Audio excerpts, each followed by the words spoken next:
안녕하세요. 썰스타그램입니다. 오늘의 사연 시작해 볼게요.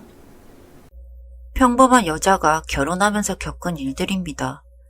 제 일이라 그런지 정말 황당하고도 어이가 없는 결혼 생활이었던 것 같아요.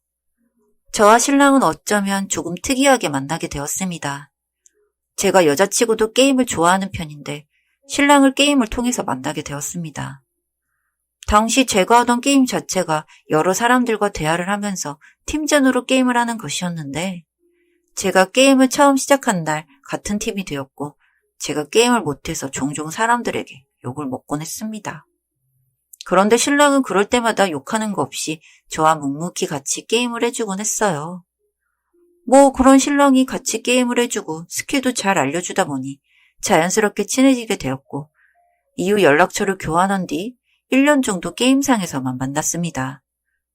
서로의 생일에 기프티콘 챙겨주는 정도였어요.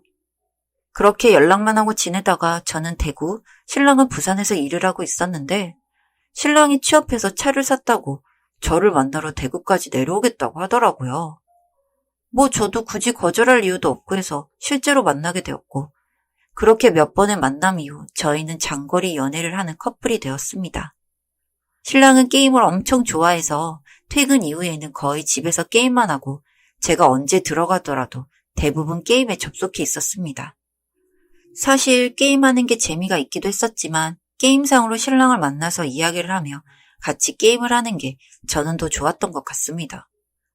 장거리 연애다 보니 자주 만날 수 없으니 게임상으로라도 만나더라도 데이트 같기도 하고 소소한 낙이라고 할까요? 그렇게 신랑과의 장거리 연애도 1년 정도 한 것 같아요. 한 달에 한두 번 만나기는 했지만 말을 예쁘게 하는 신랑과의 확신이 있었고요. 신랑도 저와 같은 마음이었던 건지 저에게 프로포즈를 해왔고 저도 자연스럽게 그걸 받아들이고 결혼까지도 정말 무난하게 진행이 되었습니다. 결혼 준비할 때 많이 싸우곤 한다는데 저희는 그런 것마저도 없어서 내심 천생연분이구나 싶은 생각도 하고 그랬었어요. 저희는 게임을 통해서 만난 만큼 신혼집을 준비할 때에도 가장 신경을 쓴 게 바로 컴퓨터방이었습니다. 여전히 게임을 잘 하지는 못하지만 신랑과 함께 게임하는 걸 좋아하는 절 위해 게임용 컴퓨터 2대를 나란히 두고 간단한 주전부리를 먹을 수 있게 작은 냉장고와 전자레인지까지 구비해둔 저희만의 작은 PC방이 완성된 거죠. 그렇게 신혼집도 마련하고 저희는 많지는 않지만 소중한 사람들의 축복 속에서 결혼을 하게 되었고 게임 페인 같은 신혼생활도 즐기게 되었습니다. 게임을 기존에도 어느 정도 좋아하긴 했지만 퇴근 후 집에서 같이 게임하는데 게임도 게임이지만 좋아하는 사람과 취미생활을 공유한다는 게 너무 좋았습니다. 다른 부부들은 신혼에 맛있는 음식도 해먹고 집도 꾸민다고 들었는데 저희는 간편 전자레인지 요리를 해먹고 서로의 캐릭터를 꾸미면서 신혼생활을 보낸 것 같아요. 그렇게 신혼생활을 즐기던 중 저는 임신을 하게 되었습니다. 사실 아이를 크게 바란 것은 아니었지만 그래도 자연적으로 생긴다면 건강하게 아이를 낳아서 잘 길러보자는 마음으로 신랑과 협의가 된 부분이었고 신랑도 생각보다 빨리 찾아온 아이를 보며 축하를 하며 아이를 맞을 준비를 했습니다. 하지만 아이라는 게 생겼다고 해서 바로 뿅 나오는 게 아니고 10달 동안 품어 낳아야 하기 때문에 출산까지 꽤 많은 시간이 소요되었는데요. 저는 입덧은 크게 있는 편이 아닌데 냄새에 엄청 민감해졌고 특히 평소에는 잘 먹지 않던 생선류의 음식이 많이 먹고 싶더라고요. 이것도 쉽지 않은 부분인 게 냄새는 싫은데 생선구이와 같은 음식은 먹고 싶으니 정말 난감했습니다. 그래서 먹는 걸로 고생을 많이 했는데 신랑도 음식을 못하다 보니 배달을 시켜 먹거나 나가서 사 먹는 일이 많았습니다.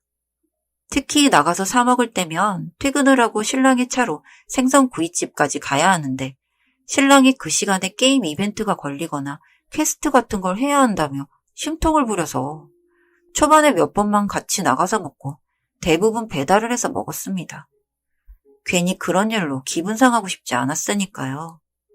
그렇게 저는 임신을 하고 나니 아이를 맞은 준비도 해야 하기도 하고 게임에 대한 흥미가 많이 떨어졌는데 신랑은 제가 알고 지낸 몇 년 동안 게임에 대한 열정이 전혀 식지를 않는 그런 사람이었습니다.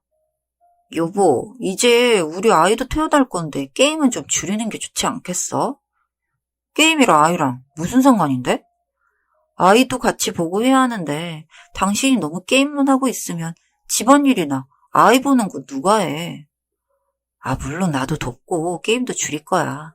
너무 걱정 안 해도 돼. 아니, 지금도 그렇잖아. 나 이제 슬슬 배 불러와서 몸 숙이기도 힘든데 빨래도 잘 안 널어주고. 지금 널게. 화내지 마. 응? 애기한테 안 좋아. 신랑은 제가 투덜거리거나 화를 내며 그때만 잠시 말을 들어주는 척 할 뿐이었습니다. 그렇게 10개월이라는 시간이 지나고 저는 자궁문이 안 열려서 유도분만을 하다가 그마저도 잘 되지 않아 의사 선생님의 권유로 제왕절개를 통해 아이를 출산하게 되었는데 제가 유도분만을 하며 진통을 할 때에도 옆에서 휴대폰 게임만 하는 신랑이 정말 야속하더라고요. 그렇게 결국은 수술로 아이를 낳으러 가는데 신랑이 간호사에게 밥 먹고 와도 되냐고 하더라고요. 당황한 간호사가 수술하면 아이 금방 나오니 아이 보고 식사 드시러 가라고. 그리고 후처치 하는데 1시간 이상 걸리니까 잠시 기다렸다가 아이 보고 가세요 하는데 왜 그렇게 신랑이 믿고 싫던지. 아마 수술로 애 낳으러 가는데 밥 먹으러 가도 되냐고 묻는 보호자는 아마도 그 인간이 처음이지 않았을까요? 정말이지 부끄러울 지경이었습니다. 그렇게 하반신 마취를 하고 저는 아이를 낳았고 아이를 품에 안겨주는데 신랑이 옆에서 대뜸 뭐야 왜 이렇게 쪼그래 하는 겁니다. 양수 안에서 퉁퉁 불어서 그런 건데 정말 기분이 안 좋았고요. 저는 그 뒤로 수면 마취를 하고 후처치 수술을 받았습니다. 사람들이 자연분만은 일시불 고통이고 제왕절개를 할부 고통이라고 말을 많이 하던데 제가 그걸 겪고 나니 정말 미칠 것 같았습니다. 처음 하루는 너무 아파서 기억이 혼미하고 그 뒷날부터도 혼자 화장실을 가지 못해서 신랑이 부축을 받아서 화장실을 겨우 가는데 너무 힘이 없다 보니 속옷도 혼자서 내릴 수 없었습니다. 그런 저를 도와주면서도 궁시렁대기도 하고 저에게 못 볼 꼴 보인다는 식으로 절 바라보는데 정말 그 기간 동안 오만정이 다 떨어진 것 같았습니다.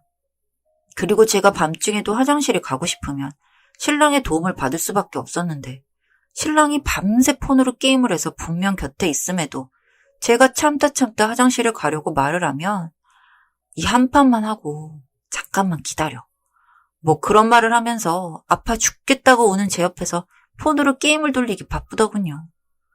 그쯤 되니 이 인간이 사람으로 보이지도 않더라고요.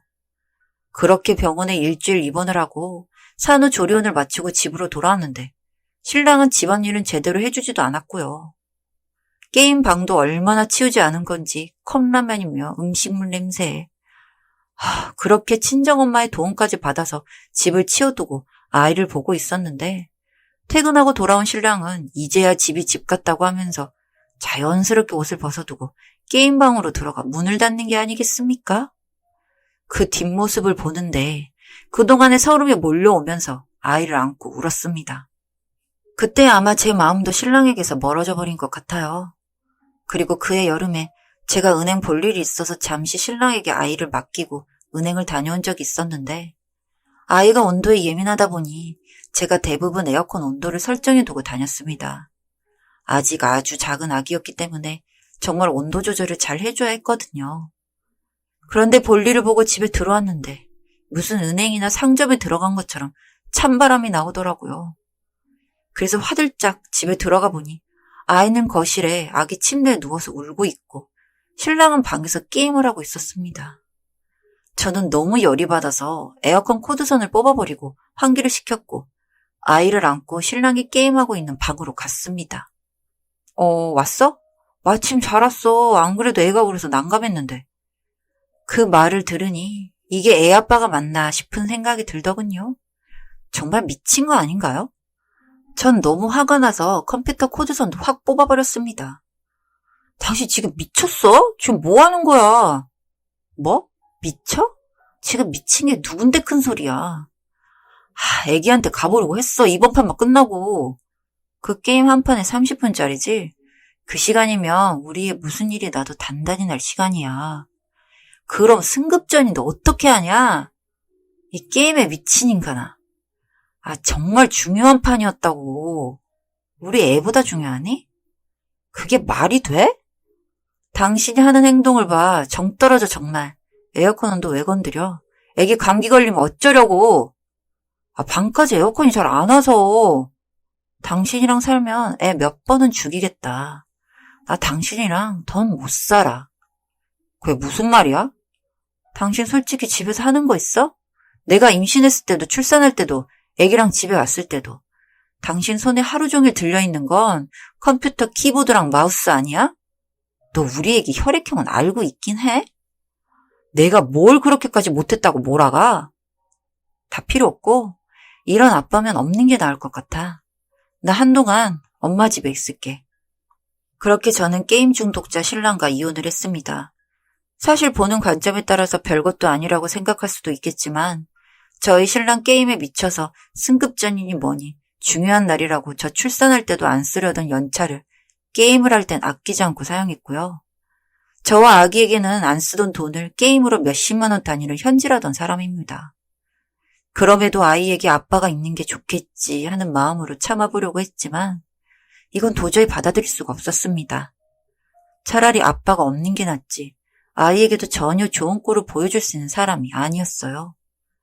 뭐 어차피 혼인기간도 길지 않고 애도 키울 인간은 아니다 보니 시댁에서 엄청나게 반대를 했지만 그렇게 이혼을 했습니다. 양육비 보내주는 걸로 했고요. 시댁에서는 좀 참지 그랬냐면서 어쩜 저한테 독하다고 하는데 전 독한 게 아니라 정상인일 뿐이라고 말씀드렸네요. 나중에 시어머니가 저에게 전화를 하셨길래 받아보니까 아주 가관이 아니더라고요. 세상에 전 남편은 게임 중독 치료센터까지 다니게 되었다고 하는 겁니다. 그나마 시댁에서 살 때는 눈치껏 하던 게 결혼해서 자유로워지니까 완전히 게임에 목을 메고 살았다고요. 이혼하고 나서는 이제 아예 출근도 안 해보려고 게임 세상으로 빠졌다고 하는 겁니다. 거기다가 더 충격이었던 건 신혼집 정리하고 전 남편도 자신의 본가로 들어갔는데 시어머니가 일을 보러 가면서 가스레인지에 올려놓은 곰국을 좀 보라고 했는데 이 미친 인간이 그걸 그냥 잊어버리고 게임만 차한 거죠. 그래서 집에 한번 불이 크게 났다고 하소연하시더군요.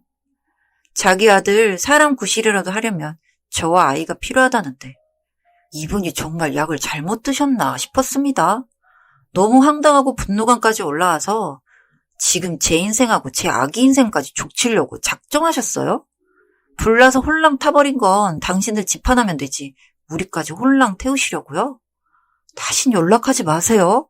하고 끊어버렸습니다. 정말 무슨 개소리인지요. 그래도 그 불이 났는데도 그놈 명줄은 길어서 잘 살아있다는 거 들으니 더 소름이 끼쳤습니다. 빨리 발백을 얼마나 잘했는지 하느님 부처님 알라신 고모신에게까지 모두 감사하다고 하고 싶을 지경입니다. 게임하는 남자를 혹시 만나고 있으시다며 빨리 그 불구덩이에서 빠져나오시길 바랍니다. 끝이 뻔해요. 여기까지 썰스타그램이었습니다. 구독과 좋아요 부탁드릴게요.